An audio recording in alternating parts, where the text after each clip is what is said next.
నమస్కారాలు।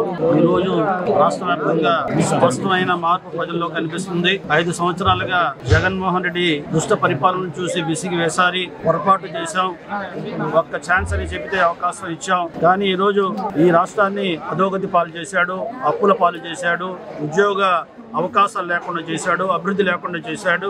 కాబట్టి తప్పు చేసిన తప్పుని సరిదిద్దుకోవడానికి చంద్రబాబు నాయుడు గారిని మళ్ళీ ముఖ్యమంత్రి చేయాలని గట్టి నిర్ణయంతో ప్రజలు ఈనాడు ఉన్నారు। దానికి తోడు జనసేన నాయకులు పవన్ కళ్యాణ్ గారు కూడా ఓట్లు చీలిపోకుండా ఉండాలి, ఈ దుష్ట వైఎస్ఆర్సీపీ ప్రభుత్వాన్ని దింపాలి, గద్దె దింపాలి అనే స్థిర నిశ్చయంతో ఈనాడు తెలుగుదేశం పార్టీతో పొత్తు పెట్టుకుని అదే రకంగా బీజేపీని కూడా సహకారం కోరి ఈనాడు 3 పార్టీలు ఈనాడు పోటీ చేస్తున్నాయి। ప్రజలు ఈనాడు రాబోయే రోజుల్లో ఈ కుటుంబకి అధికారం అప్పచెప్పాలనే ఉద్దేశంతో స్థిరోద్దేశంతో ఉన్నారు।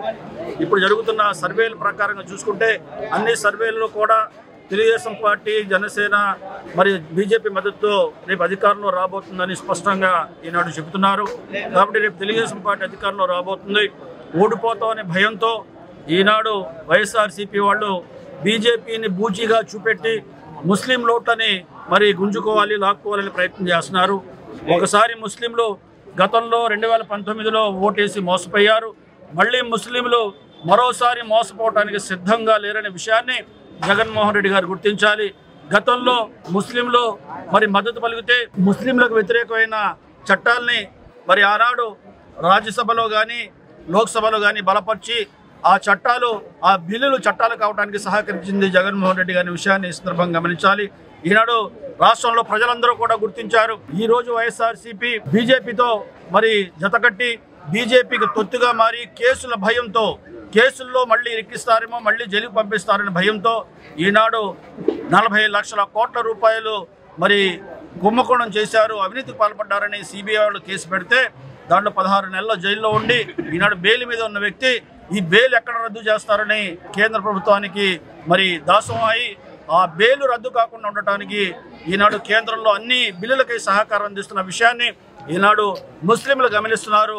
ఎవరు ముస్లింలకి సరైన సహాయకులు, సరైన ప్రోత్సహిస్తున్నారు, గతంలో చంద్రబాబు నాయుడు గారు ఏ రకంగా సహకరించారో ముస్లింలు గమనిస్తున్నారు।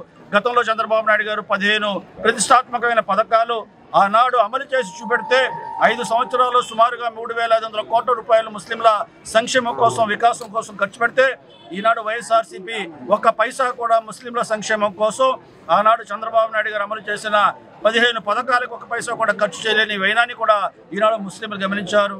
మళ్ళీ చంద్రబాబు నాయుడు గారు వస్తే తప్ప ముస్లింల్లో పేదరికం పోదు, అవిద్య పోదు, నిరుద్యోగం సమస్యలను అధిగమించడానికి చంద్రబాబు నాయుడు గారి సహకారం ఉండాలి అనే గట్టి నమ్మకంతో ఈనాడు మేము ఎక్కడికి వెళ్ళినా కూడా ముస్లింలు తండోపతండాలుగా వస్తున్నారు। ఈరోజు ఉదయం మీటింగ్ పెడితే సుమారుగా 5,000 మంది ముస్లింలు ఈ వినుకొండలో వచ్చారంటే చరిత్రలో మొట్టమొదటిసారి అనే విషయాన్ని కూడా గమనించాలి। ముస్లింల వ్యతిరేకత ఉంటే ఆ రకంగా ముస్లింలు రారు। సుమారుగా 5,000 మందికి తక్కువ కాకుండా మధ్యాహ్నం ఉదయం పూట మీటింగ్ పెడితే ముస్లింలు వచ్చారు। అదే రకంగా ఎక్కడికి వెళ్ళినా నేను ఇప్పటికీ 44 నియోజకవర్గాలు తిరిగాను, ప్రతి నియోజకవర్గంలో కూడా గతంలో 500-1000 మంది వచ్చేవారు, ఈనాడు 2,000, 3,000 మంది ముస్లింలు వస్తున్నారు। వచ్చిన విషయాలన్నీ అర్థం చేసుకుంటున్నారు।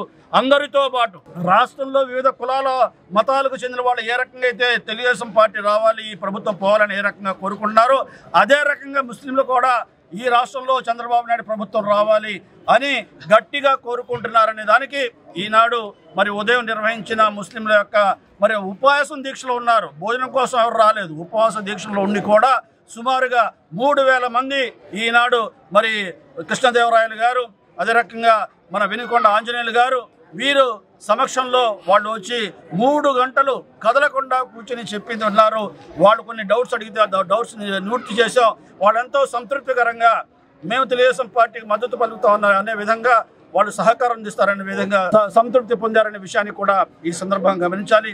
4% రిజర్వేషన్ చంద్రబాబు నాయుడు గారు దాన్ని అమలు చేసి చూపెడతారు, గతంలో కూడా అమలు చేశాం, రాబోయే రోజుల్లో కూడా 4% రిజర్వేషన్ని ఎవరు తీలేరు। ఇది రాష్ట్రానికి సంబంధించిన విషయం, ఇది కేంద్ర ప్రభుత్వానికి ఏమాత్రం దీంతో సంబంధం లేదు। 4% రిజర్వేషన్ని అమలు చేయడం కాకుండా దానికి చట్టబద్ధత కల్పించడానికి కూడా తెలుగుదేశం పార్టీ పకడ్బందీగా చిత్తశుద్ధితో కృషి చేస్తున్న విషయాన్ని కూడా ఈ సందర్భంగా మనం చేస్తున్నాం।